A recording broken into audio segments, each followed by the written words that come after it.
हाँ तो प्यारे बच्चों, एक बार फिर आपका स्वागत है डीजी ऑल सब्जेक्ट में। और आज की वीडियो में हम लोग बात करने वाले हैं एक्टिव एंड पैसिव वॉइस के बारे में।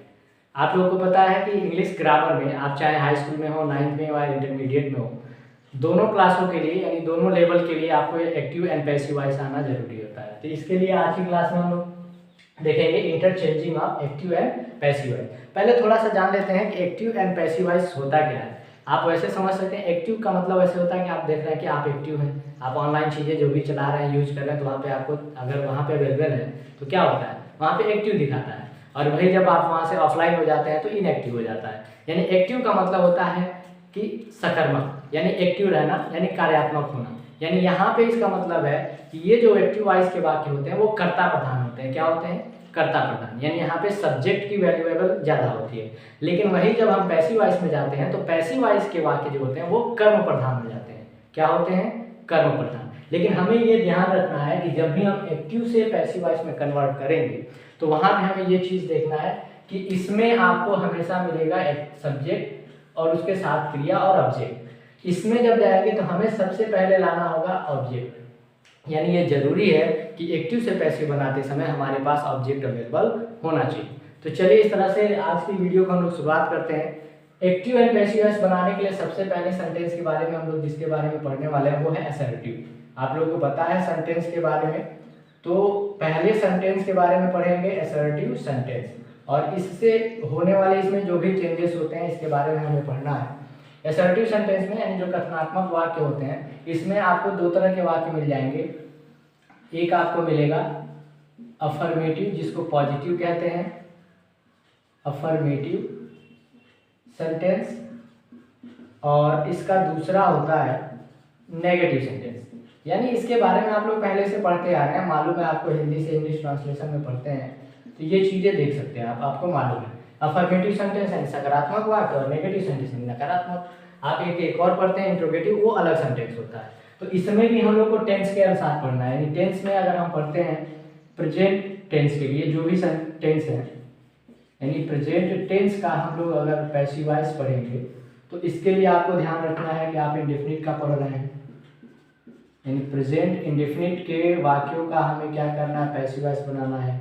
फिर उसके बाद से कॉन्टिन्यूअस का बनाना है, फिर उसके बाद से परफेक्ट का बनाना है। आप ये ध्यान रखिएगा कि एक्टिव से पैसिव वॉइस में बनाते समय जो प्रेजेंट परफेक्ट कॉन्टिन्यूअस यानी परफेक्ट कॉन्टिन्यूअस टेंस के जो वाक्य होते हैं उनका पैसिव वॉइस नहीं बनाया जाता है। ठीक है, बस हमें यही तीनों वाक्य का देखना होता है, चाहे प्रेजेंट का हो, पास्ट का हो या फ्यूचर का। तो सबसे पहले हम लोग इंडेफिनिट, कॉन्टिन्यूअस और परफेक्ट का देखते हैं ताकि ये कॉन्सेप्ट यहाँ से क्लियर हो।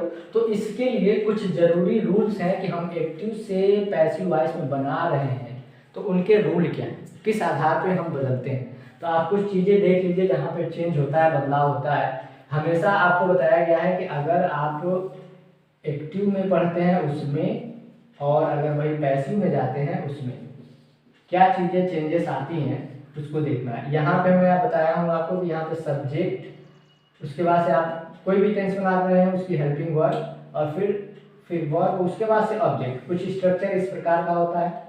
लेकिन जब पैसिव वॉइस में जाएंगे तो उसका स्ट्रक्चर कुछ इस प्रकार का होगा, ऑब्जेक्ट और उस टेंस की सहायक क्रिया, फिर उसके बाद से क्रिया का थर्ड फॉर्म हमेशा यूज करेंगे, और उसके बाद से आपका सब्जेक्ट।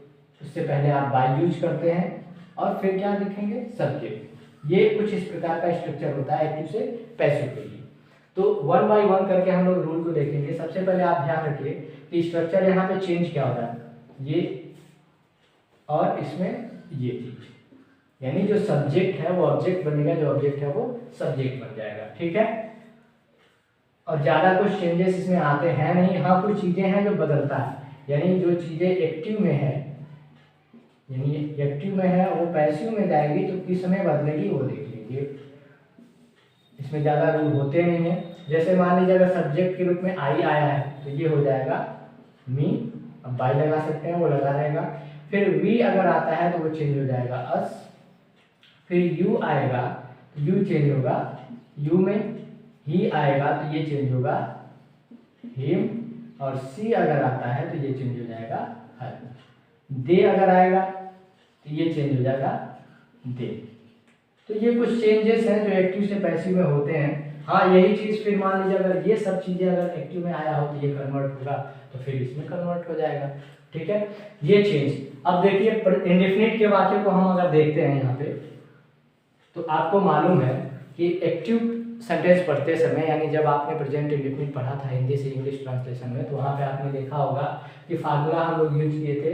यहाँ पे देखिए कि सब्जेक्ट V1 और ऑब्जेक्ट, ये फार्मूला आपने यूज किया था किसमें, एक्टिव में। लेकिन हम इसका क्या बना रहे हैं, पैसिव वॉइस। क्या बना रहे हैं, पैसिव वॉइस। तो अगर पैसिव वॉइस बनाएंगे तो इसमें क्या बताया गया है कि यही कि अगर ये आप देखिए कि एक्टिव में जो सब्जेक्ट होगा वो पैसिव में ऑब्जेक्ट बन जाएगा। यानी आप यहाँ पे पहले नंबर में देख सकते हैं अफर्मेटिव के लिए कि सब्जेक्ट क्या बनेगा, ऑब्जेक्ट। उसके बाद से आप इसकी सहायक क्रिया के रूप में यूज करते हैं इज एम आर, और फिर उसके बाद से क्रिया का थर्ड फॉर्म, फिर बाई, और बाई उसके बाद से आप लिखते हैं यहाँ पे सब्जेक्ट। ठीक है, ये आपका फार्मूला है प्रेजेंट इंडेफिनिट टेंस के लिए, वो भी एक्टिव से पैसिव के लिए। दूसरा आप इसी का नेगेटिव के लिए देखेंगे तो बस कुछ नहीं करना, ऑब्जेक्ट आप इज एम आर यूज करिए कर्ता के अनुसार, और उसके बाद से नॉट, फिर क्रिया का थर्ड फॉर्म, फिर बाई, और उसके बाद से आपका हो जाएगा, ये आपको थोड़ा सा किनारे कर दे रहे हैं, यहाँ पे आ जाएगा सब्जेक्ट। ठीक है, तो ये रहा आपका अफर्मेटिव और नेगेटिव, ये दोनों सेंटेंस जो एक्टिव से पैसिव वॉइस में बनाए जाते हैं। ये इंडेफिनिट के लिए था। अगर वही चीज़ कॉन्टिन्यूअस में जाएगा तो आपको कुछ नहीं करना है, बस क्या करना है, इज एम आर के बाद, यानी जहाँ ये इज एम आर आया है आपको बस ऐड करना है बीइंग उसके बाद, और कुछ नहीं करना है, सारी चीज़ें वही आएंगी। अगर वही परफेक्ट में जाएंगे तो इसके जगह पे ये चेंज होके आ जाएगा आपका हैज और हैड, और उसके साथ प्लस आप ऐड करेंगे क्या, बीन। बाकी सारी चीज़ें वही रहेंगी, कोई चेंजेस नहीं आएगा। आप आसानी से एक सेंटेंस को पढ़ के बाकी सारे सेंटेंस एक्टिव से पैसिव में बना सकते हैं। चलिए इस पे कुछ एग्जांपल देख लेते हैं। आप देखिए यहाँ पे जैसे अगर दिया गया हो एग्जांपल में, he plays a game, he plays a game. ठीक है, अगर इसका हम पैसिव वॉइस बनाते हैं तो सिंपल चीज देखना यही है कि हमें पहचान करना है कि इसमें ऑब्जेक्ट कौन है। तो एक गेम यहाँ पे क्या है, ऑब्जेक्ट है, ही सब्जेक्ट है, ये ऑब्जेक्ट हो गया, और प्लेस क्या है, ये वर्ब। तो हमें क्या करना है, अगर मान लीजिए ऐसे सेंटेंस दिए हैं तो उसको हमें पहचानना है पहले कि वो किस टेंस का है। टेंस हमें मालूम होगा तभी तो उसका पैसिव वॉइस चेंज करेंगे, क्योंकि उसकी सहायक क्रिया तो यूज करनी है कि नहीं करनी है। तो इसके लिए आप देख सकते हैं वर्ब को, सबसे बड़ा पहचान वही उसकी हेल्पिंग वर्ब या वर्ब बताएगी। तो आप लोग को मालूम है कि प्ले यानी प्ले होता है खेलना, उसमें यस लगा हुआ है। तो ऐसा कौन सा टेंस है जहाँ पे हम लोग क्रिया में यस या यस लगाते हैं, तो सिंगल एक ही सेंटेंस है जहाँ पे क्रिया में यस यस लगता है, वो है प्रेजेंट इंडेफिनिट टेंस, यानी उसी का हम लोग पढ़ रहे हैं, ये पहला वाला। तो अब ये पता चल गया कि प्रेजेंट इंडेफिनिट टेंस है, तो इसका पैसिव वॉइस कैसे बनता है, ऑब्जेक्ट इज एम आर, क्रिया का थर्ड फॉर्म बाय और सब्जेक्ट। तो क्या करना है, आपको पता चल गया ए गेम ये क्या है, ऑब्जेक्ट है, तो ए गेम लिखिए, और ये सिंगुलर है तो आप इज लगाएंगे। ठीक, और प्ले का आपको क्या करना है, थर्ड फॉर्म यूज करना है, तो प्ले, और उसके बाद से हम यूज करेंगे बाई, और ध्यान रखें सब्जेक्ट ही है तो ही किस में चेंज होता है, हिम में, तो आप लिख दीजिए बाई हिम। हो गया ये। इस तरह से आसानी से इसको आप लगा सकते हैं। बाकी जितने भी सेंटेंस अगर यहाँ पे आते हैं, आप एक नेगेटिव सेंटेंस का भी देख सकते हैं इसके लिए, they do not buy a book. ठीक है, इसमें भी आप देख सकते हैं कि आपके सामने ऑब्जेक्ट अवेलेबल है। ऑब्जेक्ट क्या है, ए बुक, तो ए बुक आप पैसिव वॉइस बनाते समय लिखिए ए बुक, ये ऑब्जेक्ट हो गया, ये भी सिंगुलर है। तो हम यहाँ पे डू नॉट देख रहे हैं और ये नेगेटिव है, तो नेगेटिव है तो क्या करना है, इज एम आर के बाद नॉट लगाना है, और ए बुक के अनुसार क्या लगेगा, इज लगेगा। ये बहुत पहले से आप लोग पढ़ते आ रहे हैं, ए बुक इज नॉट, उसके बाद से बाई का थर्ड फॉर्म चाहिए तो हो जाएगा बॉट, फिर उसके बाद से बाई, और दे का क्या होता है, दे किसमें चेंज होगा, दे, बाई दे। हाँ, एक चीज़ आप ध्यान रखिएगा कि अभी यहाँ पे बाई बार बार लग रहा है, लेकिन कुछ ऐसी क्रियाएं भी हैं जिनके साथ हम अगर प्रयोग करते हैं तो बाई वहाँ पे यूज में नहीं आता है, उनके जगह पे कभी टू आएगा, इन आएगा, विथ आएगा। तो उसके बारे में हम लोग अगले वीडियो में बात करेंगे। पहले हम लोग सिंपल वे में इसको पढ़ लें ताकि ये चीज़ें आसानी से समझ में आ सके। आप एक और सेंटेंस देख सकते हैं, जैसे कि कहा जाए ही हेल्प्स हिम, या मी कर दीजिए, हेल्प्स मी। ठीक है, अब यहाँ पे जो मी शब्द आया है, यानी मी जो वर्ड है वो क्या है, पर्सनल प्रोनाउन है। इसके पहले जो आए थे ये नाउन आए थे। ठीक है, ए गेम है, अ बुक है, ये क्या है, नाउन है।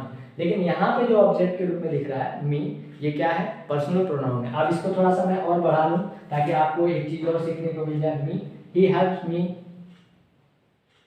इसको हटाइए, चेंज कर लीजिए, he gives me a pen.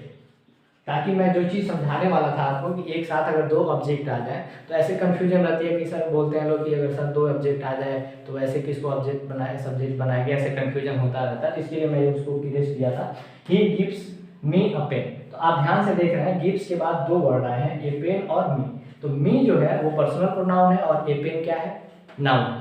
तो दोनों में से आप कोई भी सब्जेक्ट बना सकते हैं, इसमें कोई दिक्कत नहीं है। आप जो बनाएंगे वो बनेगा। देखिए दो तरीके से इसको बनाया जाएगा, दोनों हम यहाँ पे बना के दिखा दे रहे हैं आपको। जैसे इसका पैसिव वॉइस अगर हम बना रहे हैं, अगर हम मानते हैं ए पेन, तो जैसे बना रहे थे वैसे बनेगा।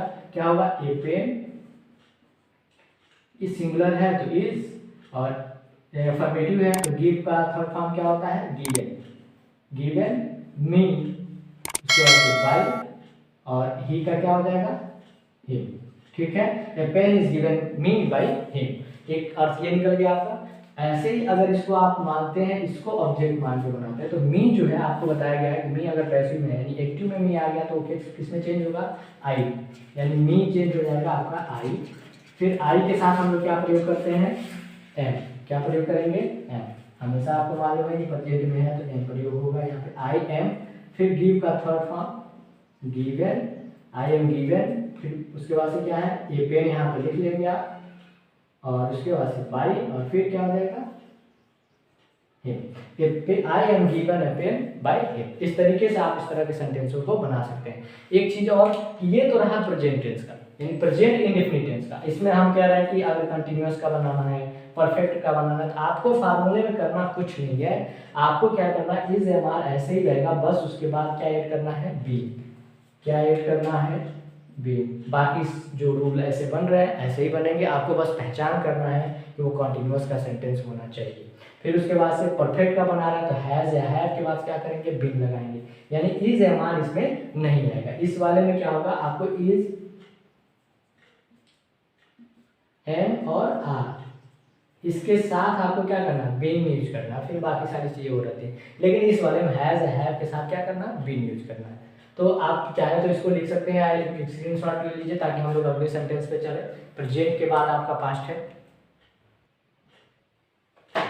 तो इस तरह से आपने देखा कि प्रेजेंट इंडेफिनिट टेंस, यानी present indefinite tense, present continuous और प्रेजेंट परफेक्ट का कैसे हम एक्टिव से पैसिव बनाते हैं। ठीक है, अब उसके बाद से हम लोग पढ़ेंगे पास्ट टेंस का पैसिव वॉइस। इसमें भी आपको इंडेफिनिट, कॉन्टिन्यूअस और परफेक्ट मिलेगा।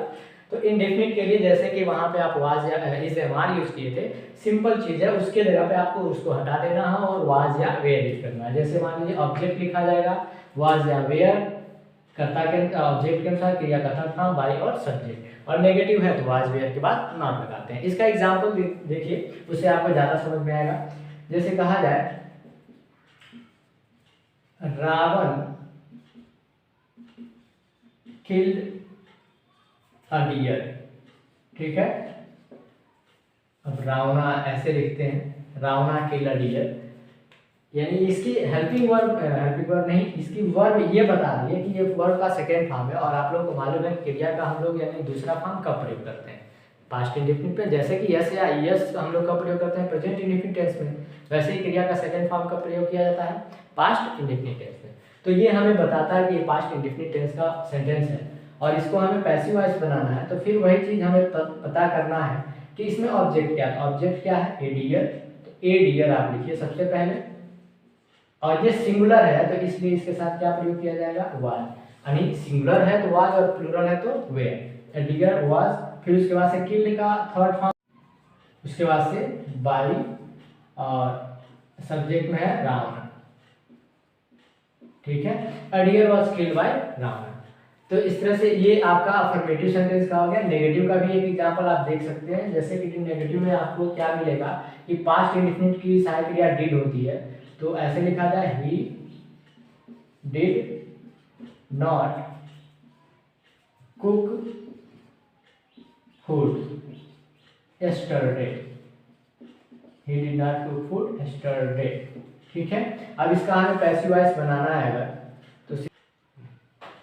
तो इसमें आपको हमें क्या करना है, सबसे पहले ऑब्जेक्ट ढूंढना है। ऑब्जेक्ट देखिए यहाँ पे yesterday दिख रहा है, ये एनेक्सर वर्ड है फूड, यानी ऑब्जेक्ट हमें पता कैसे चलेगा कि वो ऑब्जेक्ट है, तो वो सीधे क्रिया से संबंध रखता है। यानी अगर यहाँ से प्रश्न पूछा जाए क्रिया से कि क्या बनाता है या क्या खाता है, क्या करता है, तो ये जवाब देता है तो उसको ये क्या बनाता है तो खाना, क्या करता है तो वो जो भी काम होगा वो बताएगा वहाँ पे, ठीक है। क्या लिखता है, क्या पढ़ता है, क्या बोलता है, तो जो जवाब मिलेगा वो आपके ऑब्जेक्ट के रूप में आएगा। तो यानी यहाँ पे ऑब्जेक्ट आपको मिल गया फूड, तो आप यहाँ पे लिखिए फूड, फिर इसके बाद से ये नेगेटिव है, ये ध्यान रखिए, और ये बता रहा है डिड नॉट, ये पास्ट इंडेफिनिट टेंस का नेगेटिव सेंटेंस है। तो डिड आएगा, उसके बाद से क्या करेंगे, वाज वेयर में से कोई एक, तो सिंगुलर है तो वाज, उसके बाद से नहीं के लिए नॉट यहाँ पे नेगेटिव वर्ड, और कुक का थर्ड फॉर्म होता है कुक्ड।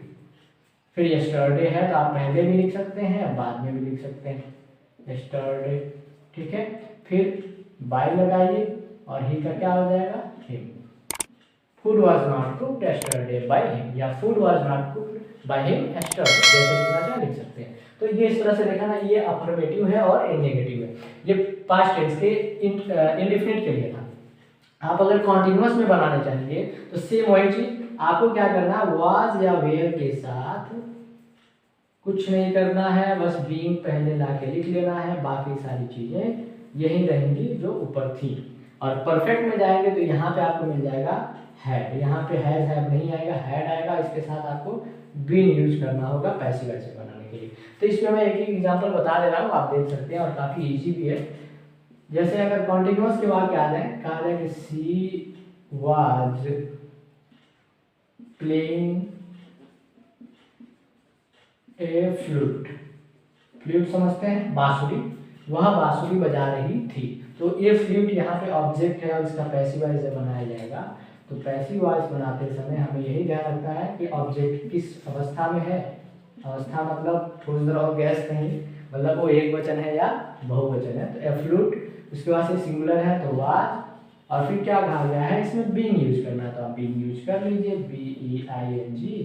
फिर प्ले है तो बीइंग थर्ड फॉर्म लगाना ही है, वो तो है ही है, बीइंग प्लेड बाय, सी का क्या होगा her, a flute was being played by her.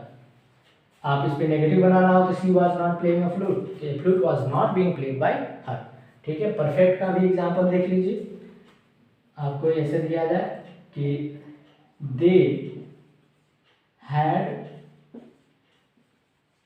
Done their work on time, ऐसे भी लिख सकते हैं, they had done their work on, they had done their work on time. अब यहाँ पे ऑब्जेक्ट हमें चाहिए, तो वही पूछा गया, कर्ता से पूछिए, क्रिया से पूछिए कि क्या करता है, तो अपने कार्य यहाँ से यहाँ तक। तो यहाँ पे पैसिव वॉइस बनाते समय आपका ऑब्जेक्ट हो जाएगा देयर वर्क, और ये कौन सा टेंस है आपको मालूम है, पास्ट परफेक्ट टेंस है। तो यहाँ पे जो सहायक क्रिया यूज की जाएगी हैड, ठीक है, इसके बाद से बीन लगा देना और कुछ नहीं करता है। तो हैड यहाँ पे आपको ऐसे ही दिख रहा है, यहाँ पे ढूंढना नहीं है, फिर आपको बीन यहाँ पे लाकर लगा देना है, देयर वर्क हैड बीन, क्रिया का थर्ड फॉर्म भी नहीं लाना है, यहीं पे मिलेगा डन ऑन टाइम, पहले लिखिए या बाद में लिखिए आपकी मर्जी है। फिर उसके बाद से बाय लगाइए और दे को चेंज करके लिख दीजिए दे। तो इस तरह से सिंपल वे में आप पैसिव वॉइस बना सकते हैं बिना किसी झंझट के। ज़्यादा फार्मूले आपको रखने की जरूरत नहीं है, एक फार्मूला आप तैयार करिए, बाकी सारे फार्मूले इस पे हो जाएंगे। असर्टिव सेंटेंस में आप इस तरीके से पास्ट परफेक्ट और प्रेजेंट का हो या फ्यूचर का हो आप बना सकते हैं। फ्यूचर टेंस भी काफ़ी ईजी है, वहाँ पे विल या शैल के साथ आपको बी, बेइंग और बीन लगाना रहता है, उससे कंप्लीट हो जाता है। उसमें आपको पता है कि 2 ही सेंटेंस बनाए जाते हैं एक्टिव से पैसिव में, आपका एक फ्यूचर इंडेफिनिट टेंस का और फ्यूचर परफेक्ट टेंस का। ठीक है, तो इस तरीके से हम लोगों ने देखा असर्टिव सेंटेंस का। आपने देखा कि एक्टिव से पैसिव वॉइस कैसे बनाया जाता है, चाहे प्रेजेंट का हो, पास्ट का हो या फ्यूचर का, आपको तरीका वही अपनाना है। एक तरीके को अपनाइए, उसके हिसाब से आप सारे वाक्यों को एक्टिव से पैसिव में कन्वर्ट कर सकेंगे। और ये काफ़ी उपयोगी भी होता है आपके परीक्षा के लिए, चाहे आप हाई स्कूल में हो, इंटर में हो, दोनों के लिए। ठीक है, तो अब एक चीज़ और थी कि बात हो रही थी कि अगर कुछ ऐसे भी वाक्य हैं जहाँ पे ऑब्जेक्ट नहीं है, मान लीजिए हम लोग यहाँ पे जो भी पढ़ रहे हैं वो सब ऑब्जेक्ट पे आधार पे, अगर हम पढ़ते हैं और वहाँ पे ऑब्जेक्ट हमें नहीं मिलता है, जैसे मान लीजिए लिखा जाए दे एट, वे खाए, ऐसे लिख दिया गया ही प्लेज, वह खेलता है, तो इसका पैसिव वॉइस कैसे बनेगा? ये तो थोड़ी आश्चर्यचकित वाली बात है। तो इसके बारे में हम लोग अगले वीडियो में पढ़ेंगे कि ये काफ़ी इंपॉर्टेंट भी चीज़ है, ताकि हर क्लास के लिए आता भी और कंफ्यूज करके रख देता। और फिर एक और चीज़ की कुछ ऐसी क्रियाएं आती हैं जहाँ पे हम लोग बाई का प्रयोग नहीं करते हैं। तो ये एग्जैक्ट चीज़ें और जो इंपॉर्टेंट चीज़ें हैं आपको अगले वीडियो में मिलेगा। आप बस इसके लिए ये जरूर सीख लीजिए कि टेंस को पहचानने के बाद ही आप पैसिव वॉइस बना सकते हैं। तो इसके लिए आपको बहुत सारी वीडियो पड़ी हुई है, आप डिस्क्रिप्शन बॉक्स में आपको लिंक मिल जाएगा, आप वहाँ पे जाके देख लीजिए। तब तक के लिए तो आज की वीडियो हम लोग यहीं पे कंप्लीट करते हैं। अगर आप इस चैनल पे नए हैं तो आप चैनल को सब्सक्राइब करना ना भूलें और बेल आइकन जरूर दबाएं, ताकि आप हमारी वीडियो जब भी आए तो आप तक सबसे पहले पहुंचे। इस तरह से आज की क्लास समाप्त करते हैं। धन्यवाद।